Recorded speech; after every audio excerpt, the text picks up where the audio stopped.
बरं आहे, छान आहे, ठीक आहे. भगवान परमात्म्याच्या लीलेमध्ये आपण नृत्य करतोय ना मला, ते भगवान परमात्म्याला खूप आवडतं बरं. तर आपण त्याच्या करता नाचलं पाहिजे, आपल्या करता नाचायचं नाही. त्याच्या करता नृत्य केलं ना तर खूप आवडतं मला, इतकं आवडतं का त्या. कारण तो नटराज आहे महाराज, या नटराज आहे महाराज. भगवान परमात्मा नटराज आहे, गुणाचा आहे, नटणारा आहे, नटणारा आहे महाराज भगवान परमात्मा. असू द्या, छान. आपण कथा कुठपर्यंत आणते मला तेच आता विसरलो. आनंदात इतका एवढा चिंब झालो.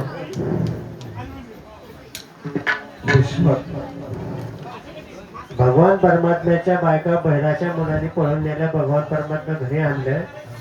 अर्जुन घरी आला, कुंती मातेने आपलं देह टाकून दिला. म्हणत भगवान परमात्मा वैकुंठाला गेला. ऐकल्याच्या बरोबर कुंती मातेने आपलं देह टाकून दिला. 5 पांडवांनी पुन्हा विचार केला, आता आपण काय करायचं, राजा परीक्षितीच्या ताब्यामध्ये राज्यकारभार द्यावा आणि आपण आपल्या सुद्धा वैकुंठ धामाला निघून जावं. म्हणून त्यांनी त्याचं नियोजन केलं आणि राजांना सर्वांनी त्या वैकुंठ धामाला जाण्याच्या तयारीसाठी पांडव स्वर्गारोहण करण्याकरता निघाले आणि संपूर्ण कारभार राजा परीक्षितीच्या ताब्यामध्ये दिला. राजा परीक्षितीने सुंदर सार्वभौम सत्ता असणारा राजा राज्य करू लागला. एक दिवस काय झालं, रस्त्याने जात असताना एक गाईच्या एका बैलाला 3 पायावरती, एका पायावरती बैल आहे ना, एका पायावरती उभा आहे.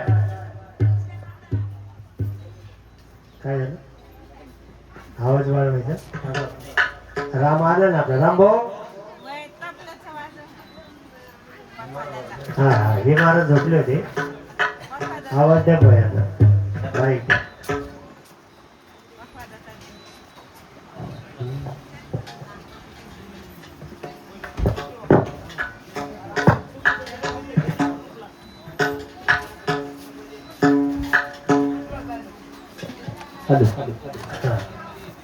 रस्त्याच्या कडेला एक बैल, ज्या बैलाला 4 पाय असतात, त्याच्यापैकी 3 पाय तोडलेले, एका पायावरती बैल उभा आहे. गाय त्याच्याजवळ बसली, ती गाय रडते आणि एक जार पुरुष त्या बैलाला मारत होता.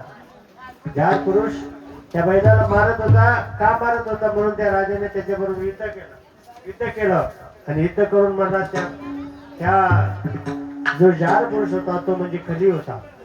कोण होता, कली. कलीमध्ये एकच गोष्ट सत्य असते महाराज, 4 पाय बैल किती आहे, धर्माचं प्रतीक आहे. धर्माचं प्रतीक आहे. धर्म, अर्थ, काम आणि मोक्ष हे 4 प्रकारच्या पायावरती उभा आहे. फक्त सत्य या धर्म, अर्थ, काम आणि मोक्ष. धर्मावरती, कामावरती, मोक्षावरती पाऊस, बैलाचा पाऊस. बैलाबरोबर त्या 4 पुरुषाबरोबर राजा परीक्षितीने युद्ध केलं आणि त्याला हरवलं. हरवलं. महाराज सांगितलं, तू आता आमच्या राज्यामध्ये राहू नकोस. हो, या पृथ्वीवरती आता संपूर्ण राज्य तुमचं आहे.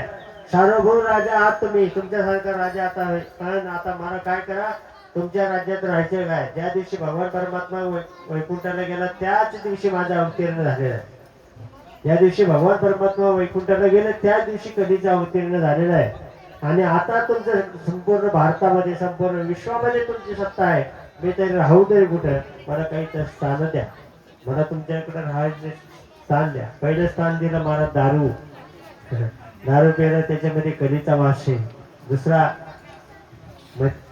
सत्ता, जुगार, अशी 4 प्रकारची जागा दिल्या. दारू मध्ये खोटं बोलणे, चोरी करणं, पाप वासना करणं, याच्या 4 ठिकाणं दिले.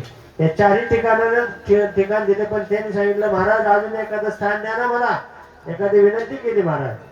त्या राजाला, परीक्षित राजाला पुन्हा त्यांनी विनंती केली. हे 4 दारू, मदिरा, जुगारे आहेत म्हणलं. म्हणजे जुगारामध्ये सुद्धा कलेचा प्रवेश आहे. जसे परस्त्री बरोबर संगम करणे, त्याच्यातही कलेचा प्रवेश आहे. चोरी करण्यामध्ये सुद्धा आहे. पण अजून एखादं स्थान द्या ना. ते म्हणजे आता कोणतं स्थान, ते मला सोन्याचं, सोन्यामध्ये स्थान द्या. सोन्यामध्ये कधी वास्तव्य आहे. पण ते सोनं कोणतं असतं महाराज? सोन्यामध्ये सुद्धा कलीचा वास आहे. आपण तर सोन्याला लक्ष्मी म्हणून पुजतोय. काय करतोय? पुजतो ना महाराज. ज्यामध्ये सोन्यामध्ये लक्ष्मी आहे ना, ते घामानं कष्टानं कमवलेल्या पैशातून जर सोनं खरेदी केलं तर त्याच्यात लक्ष्मीचा वास आहे. कशात वास आहे? घामाचे कष्टाच्या पैशानं घेतलेल्या ज्या सोन्यामध्ये त्याच्यामध्ये लक्ष्मीचा वास आहे. म्हणजे सोन्यामध्ये वास आहे.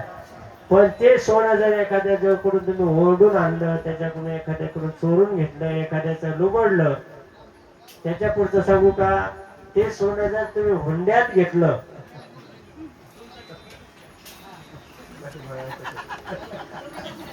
हा मग कलीचा प्रवेश सांगतो तुम्हाला. हा हा हा मग आता ते हुंड्यातलं सोनं घेतलं ना महाराज, ते सोन्यामध्ये कधी वास्तव नाही महाराज. हुंड्यातलं सोनं आहे ना महाराज. सोनं कोणतं ते ऐकून जा. तुम्ही चालले असेल तुमच्या कामधंद्यात, पण आमचं एवढं वाक्य ऐकून जा मला. सोन्यामध्ये कलीचा वास आहे. कशामध्ये? सोन्यामध्ये. पण ते कलीचा वास कोणा शास्त्राकडून आयरात घेतलेली हुंडा हुंड्यामध्ये कलीचा वास आहे. हे काय करतं महाराज? हुंड्यामध्ये सोनं घेतलेलं आहे ना, जे सोनं देते ना, एक दिवस ते सोन्याबरोबर आपलं सोने पण घेऊन जाते. आपलं सोनं सुद्धा घेऊन जाते. सोनं काय होते? नाही ते काय जावं थोडीच आहे तुमचं.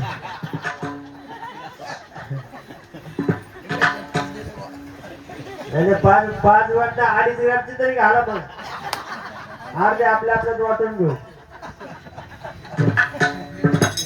सोन्यामध्ये कढीचा वास आहे महाराज. पण कोणत्या सोन्यामध्ये? ओढून आणलेल्या, चोरीच्या, लुटलेल्या. राजाने त्याला 5 ताणून देऊन टाकले आणि राजा पुन्हा कारभार. एक दिवस कोषागारामध्ये गेला राजा. कोषागार म्हणजे खजिनदार, जिथे खजिना ठेवतं ते कोषागार. ते पाण्यात गेला. तिथे फार सुंदर असा अतिरेक एक मुकुट होता. तो मुकुट होता महाराज. त्याने डोक्यात घातला. डोक्यात घातल्यावर एक दिवस त्याच्या मनात आलं की चल आपण जंगलामध्ये शिकारी जावा. ते राजाला सुद्धा शिकारीला जायची गरज होती, पण शिकारीला गेला महाराज. पण कसा गेला? तर मुकुट डोक्यावरती घालून गेला महाराज. मुकुट घालून गेला. तिथे गेल्यानंतर त्याला दिवसभर फिरला, पण कुठे त्याला शिकार भेटलीच नाही. पण काय झालं? त्याला तहान लागली. तहान लागल्यानंतर एक आश्रम पाहिला. त्या आश्रमामध्ये गेला महाराज. आता ते महाराज आश्रमामध्ये ध्यानस्थ बसलेले, पूजा आपल्या अर्चनेमध्ये बसलेला आहे. त्यांच्या ध्यानमग्न असताना त्या राजाने पाणी मागितलं. ओ महाराज, पाणी मिळेल का प्यायला? हो महाराज, पाणी द्या ना प्यायला. असं 2-3 वेळा विचारलं. पण ते महाराज त्यांच्या मस्तीमध्ये, त्यांच्या ध्यानधारणेमध्ये, त्यांच्या चिंतनामध्ये, भगवान परमात्म्याच्या लीलेमध्ये ते स्वतःला हरवून गेले होते. त्याच्यामुळे त्यांना शेजारच्या गावाचा, शेजारचा कोणाचा आवाज ऐकत नाही. का बरं? समाधीमध्ये तसंच असतं महाराज. समाधीमध्ये सर्व विसरून जातो. मी भक्त तू देव ऐसा करी.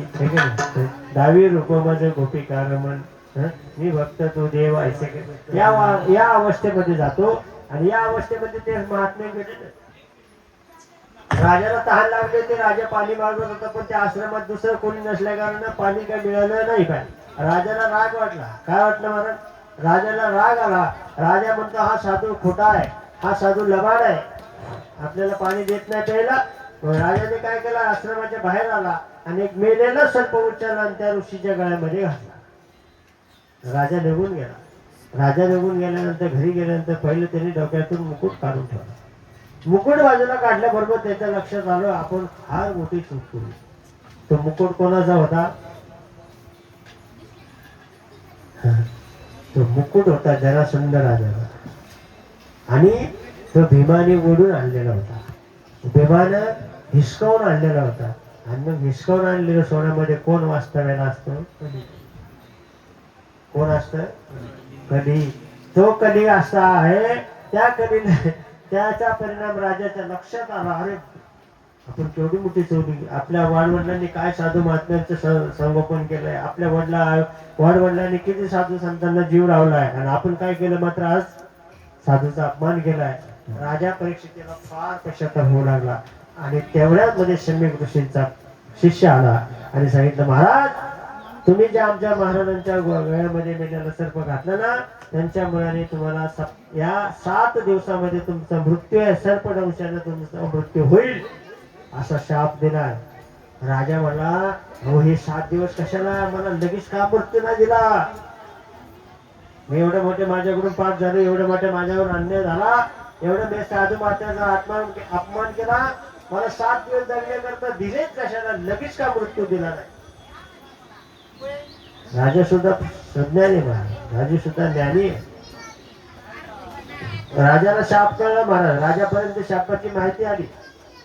मग राजाने लगेच आपल्या असणारे जे सार्वभौम असणारे जेवढी सत्ता आहे ते सर्व जन्मेजय नावाच्या मुलाच्या स्वाधीन केलं, त्याला सत्ताधीश केलं, त्याला राज्याभिषेक करण्यास आणि तो राजा निघून जाऊ लागला. राजा रस्त्याने जात असताना राजाला कळलं आता आपल्याला 7 दिवसामध्ये मृत्यू आहे आणि या 7 दिवसामध्ये आपल्याला काय साधना करावी लागेल, कशा साधनेने आपल्याला भगवान परमात्म्यापर्यंत स्वरूपापर्यंत जाता येईल आणि स्वरूपाचं ज्ञान प्राप्त होईल अशी साधना करावी लागेल.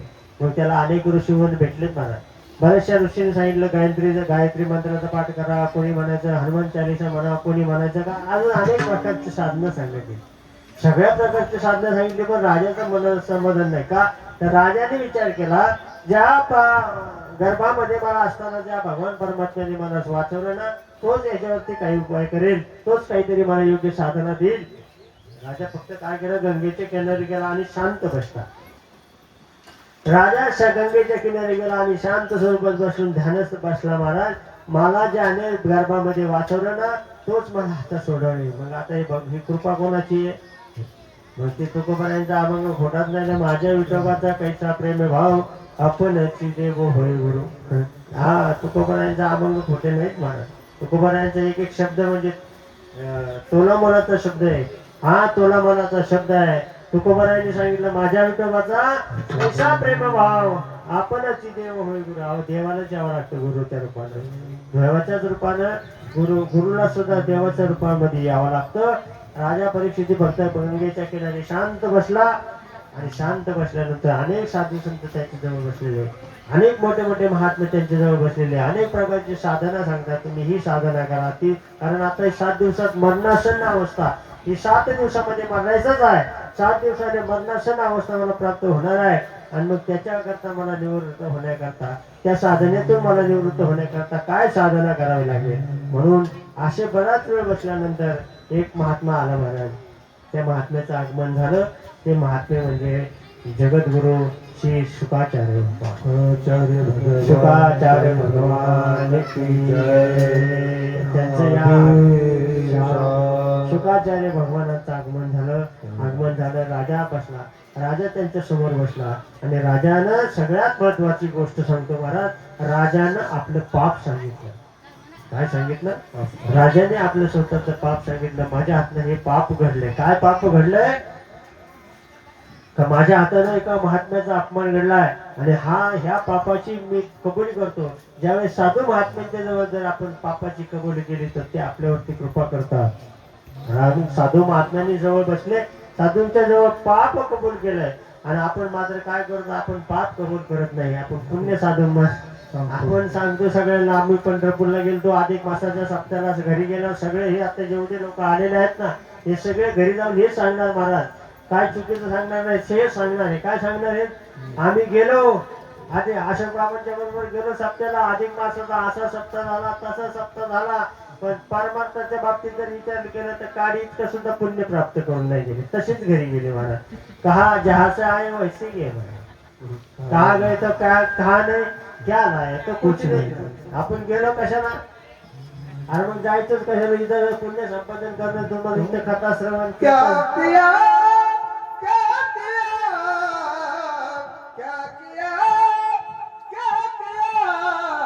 जिसे पाना था उसको तुमको दिया,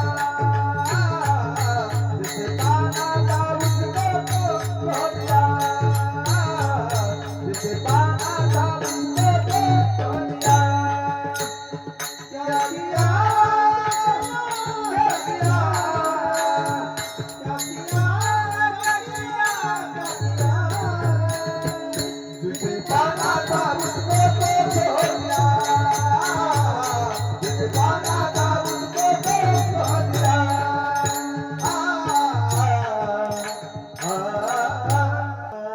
क्या किया क्या किया, इसे पाना था उसको तो खो दिया. है का नाही?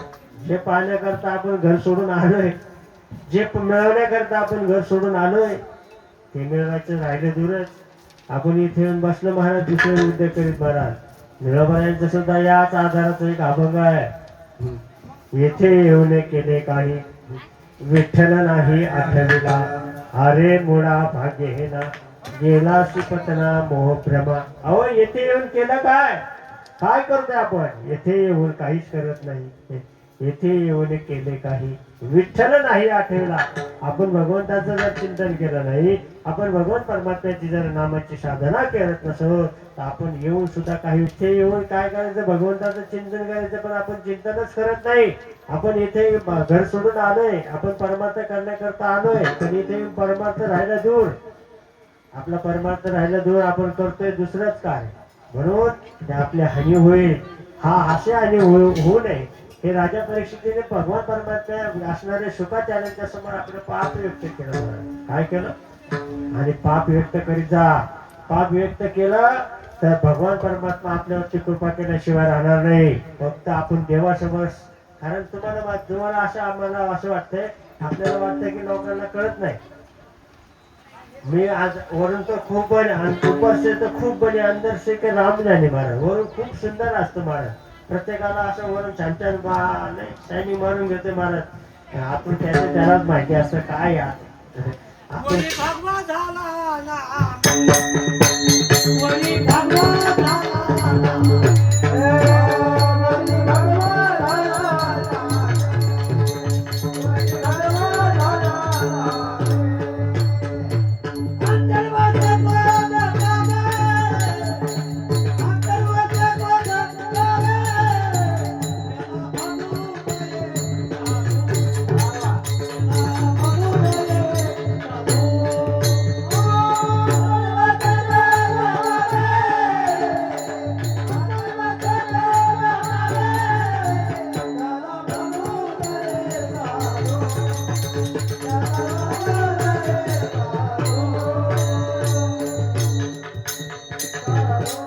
त्याला म्हणू नये साधू, वली भगवा झाला नामे, अंतरी वश केला कामे. वरून दिसतं महाराज मला, ऊपर से तो खूप बनी, अंदर का राम जाने. तसंच असतं महाराज.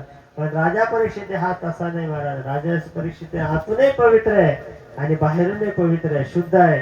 असा राजा परीक्षित साधू संतांसमोर आपली चूक कबूल करतो, साधू संतांसमोर आपलं पाप कबूल करतो, साधू संतांसमोर त्या पापावरती उपाय शोधण्याचा प्रयत्न करतो. म्हणून शुकाचार्य, जे शुकाचार्य आहेत महाराज, हे व्यासदेवांचे चिरंजीव आहेत. आणि एका जागेवर किती थांबतात महाराज ते शुकाचार्य? गोधवन काल मात्र. गोधवन म्हणजे काल मात्र म्हणजे किती? जर्सी गाईच्या धारीला किती वेळ लागतो? जर्सी गाईच्या, मी तुम्हाला गावरान नाही विचार, जर्सी 10 लिटर, 10 मिनिटं, 15 मिनिटं. जर्सी गायला 15 मिनिटं, गावरान गायला फक्त 5 ते 6 मिनिटं लागतात. किती मिनिटं लागतात? तेवढ्याच वेळ शुकाचार्य एका जागेवर थांबतात. गोधवन कालमात्र, गोधवन कालमात्रावरती शुकाचार्य एका जागेवर थांबतात. पण या शुकाचार्याने राजा परीक्षिती करता 7 दिवस एका जागेवर अनुष्ठान केलं. किती दिवस? का केलं महाराज? काय कारण आहे? त्याचं कारण असं आहे, शुकाचार्य एका जागेवरती 7 दिवस थांबण्याचे कारण असं आहे. एकदा भगवान परमात्म्याने अर्जुनाने खूप मोठा यज्ञ केला, राजस्वी यज्ञ केला. यज्ञामध्ये असं ठरलं, भगवान परमात्म्याने एक महात्मा जेवण करून गेला. एक महात्मा, एक सत्पुरुष जर जेवण गेला तर स्वर्गामध्ये 1 घंटा वाजायची. किती? एक दिवस असंच झालं महाराज. संपूर्ण महात्मे म्हणजे सगळे ज्याची दाढी वाढलेली, ड्रेस आहे कमरेपर्यंत, जटा, सगळे जेवून गेले महाराज, पण स्वर्गात काय घंटा वाजेना. अर्जुनाने विचारलं, म्हणला महाराज आपला रस्ता चुकला काय? अर्जुनाने भगवंताने विचारलं, आम्ही एक स्वर्गातली एक सुद्धा घंटी वाजणार म्हणजे याचा आपण साधू दिसतात. मग सगळ्या साधूला पंगत चालली, पण ते साधू आहेत का नाही शंका यायला लागले अर्जुनाला. कारण आता प्रमाण दिले महाराज वरी भगवान झाला नामे अंतरी वश केला कामे त्याला म्हणू नये साधू. मग हे सगळे दिसणारे साधूच आहेत का? मग यांना आपण पंगत घालतो म्हणजे आपण चुकीचीच घालतो की नाही? एक सुद्धा घंटा वाजणार महाराज. अर्जुनाने भगवंताने म्हणले ते बरोबर आहे, तुझं म्हणणं बरोबर आहे, पण अजून महात्मा जेवायलाच आहे नाही. साधू आहेत, साधू आहेत, संत आहेत, पण महात्मा जे आहे ना, मग काय करायचं? महात्मा म्हणजे दिसत नाही. महात्मे कसे आहेत? महात्म्यांचं स्वरूप सांगता येत नाही, आपल्यातच असतात. आपल्याला एवढं मोठं सिद्धांत आपल्याजवळ गोविंद बाबा सारखा महात्मा कोणाला कळणार भारत? ज्याला कळेल त्यालाच महाराज, ज्याला कळलंय त्यालाच कळणार महाराज. मग भगवान परमात्म्याने काय केलं? एक साधूचं जेवणाचे उष्ट पत्रवाळी उचलली. भगवान परमात्म्याने ती पत्र उचललं आणि कचरा कुंडीमध्ये नेऊन टाकलं. आणि तिथे एक पोपट आला, त्या पोपटाने फक्त त्याच्यावर एक शीत खाल्ला. काय केलं? एकच शीत खाल्लं, लाखो घंटा वाजू लागल्या. किती? एकच शीत खाल्लं. ते शीत खाणारे कोण होते? हो, शुकाचार्य होते ना महाराज. ते शुकाचार्यांनी एकच शीत खाल्लं. कोणाचं? राजश्री यज्ञातलं व्यक्ती एक शीत खाल्लं, एक भाताचं शेण. आपण लोकांचे कितीतरी पाकिटच्या पाकिट, डबेच्या डबे, घमिलेच्या घमिले, काय पोहे ठेवीत नाही का, काय नाश्ता ठेवीत नाही का, आमरस सुद्धा ठेवीत नाही, फार कोणती भाजी ठेवली नाही. आज तर वांगे येते मला, वांगे सुद्धा ठेवत नाही महाराज. खाऊ खाऊ बेजार झाले, पण एक सुद्धा घंटा वाजायला महाराज. आपली घंटा कधी वाजत? आपली घंटाच ना वाजायची महाराज. या घंटावर घंटा डोक्यात पडायला गोष्टी आपली.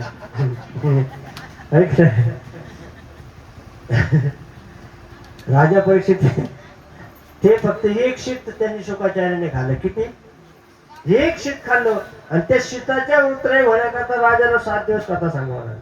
किती? एक शीत खाल्लं, एक भाताचं शीत खाल्लं राजा शुकाचार्यानं. त्याच्यातून उतराई होण्याकरता 7 दिवस कथा सांगावं लागले. पण आपले एक रोज सकाळी नाश्त्यावर पंक्तीवाला वेगळा आहे, दुपारच्या जेवणामध्ये पंगत वेगळी, संध्याकाळी पंगत वेगळी. यांच्या सगळ्याचं आपल्याला ऋण फेडायला काय करावं लागेल? ऋणच फेडावं लागणार महाराज. ज्याची खाल्लं का ते फेडायलाच यावं लागतं महाराज. मग कोणत्या ना कोणत्या, मग कोणी बैल होईल, कोणी कुत्रा होईल, कोणी मांजर होईल, कोणी काय होईल, पण ते फेडायला यावंच लागतं. इथे माप नाही महाराज. या मनुष्य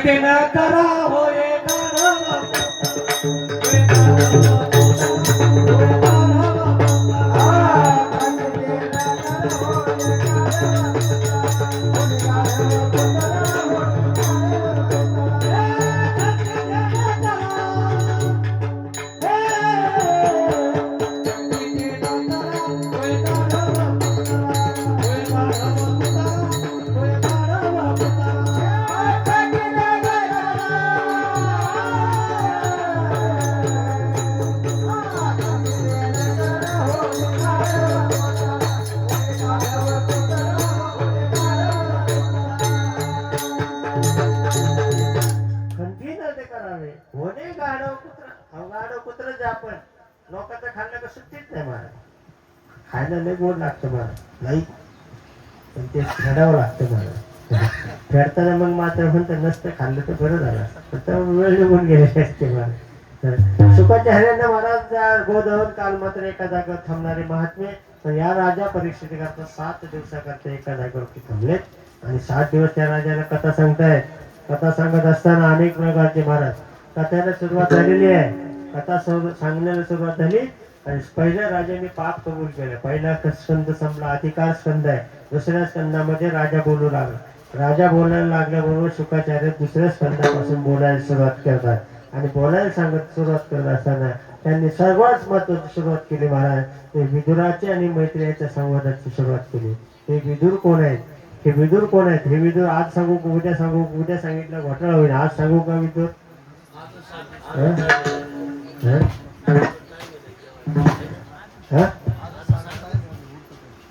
स्वयंपाक किती वेळ आला अण्णा? चलून देऊ का? मग विदुर सांगून घेऊ का मी आज? विदुरची सांगून घेतलं तर मग उद्या कथा आपल्या अजून जवळ जाईल, है की नाही?